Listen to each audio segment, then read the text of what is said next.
بسم الله الرحمن الرحيم عم يتساءلون عن النبأ العظيم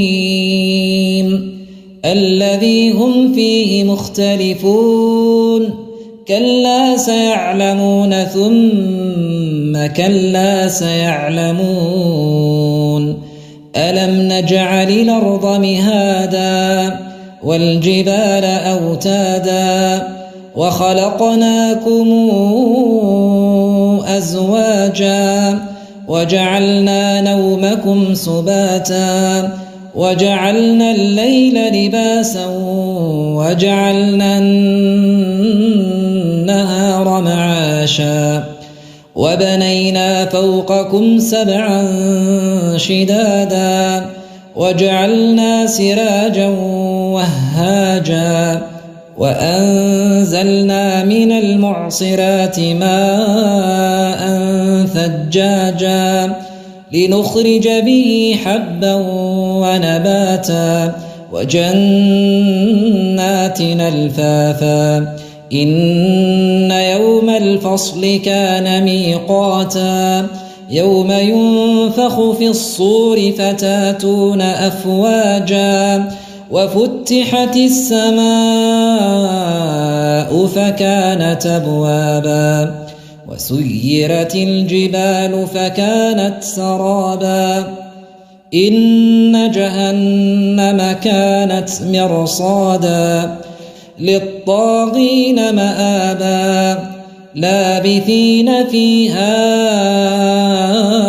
أحقابا لا يذوقون فيها بردا ولا شرابا إلا حميما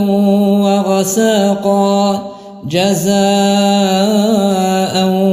وفاقا إنهم كانوا لا يرجون حسابا وكذبوا بآياتنا كذابا وكل شيء أحصيناه كتابا فذوقوا فلن نزيدكم إلا عذابا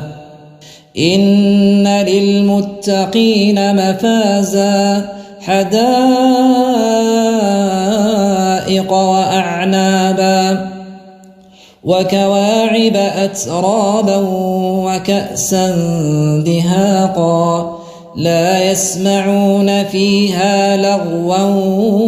ولا كذابا جزاء من ربك عطاء حسابا رب السماوات والأرض وما بينهما الرحمن لا يملكون منه خطابا يوم يقوم الروح والملائكة صفا لا يتكلمون إلا من أذن له الرحمن وقال صوابا ذلك اليوم الحق فمن شاء اتخذ إلى ربه مآبا إنا أنذرناكم عذابا قريبا يوم ينظر المرء ما قدمت يداه ويقول الكافر يا ليتني كنت ترابا.